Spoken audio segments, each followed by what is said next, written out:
একজন শিকারী পাখির শিকার করে বাজারে বিক্রি করত। একদিন সে পাখি ধরার জন্য জঙ্গলে জাল পেতে তার উপর কিছু দানাশস্য ছড়িয়ে দেয়।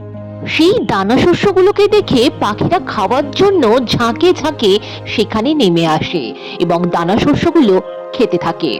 এরপর একটা সময় তারা জালে আটকে পড়ে। ভয়ে ছাড়া পাওয়ার জন্য তারা যত ছটপট করতে থাকে, তাদের পা গুলো শক্তভাবে আরো জালে আটকে যায়। এদিকে শিকারীও এসে পড়ে। দূর থেকে শিকারীকে আসতে দেখে একটি পাখি বুদ্ধি খাটিয়ে অন্য পাখিদের বলে যে যত ছটপট করবে তত জোরে জালে আটকে যাবে, তার থেকে বরং নিজেদের ডানাগুলোকে ঝাপটাও এবং ওড়ার চেষ্টা করো। এরপরই সব পাখি মিলে জোরে জোরে ডানা ঝাপটাতে থাকে। এরপরই তারা উঠতে সক্ষম হয় এবং শিকারীর চোখের সামনে থেকেই জাল নিয়ে উড়ে চলে যায় তাদের ইঁদুর বন্ধুর কাছে। ইঁদুর তার ধারালো দাঁত দিয়ে জাল কেটে তাদের মুক্ত করে।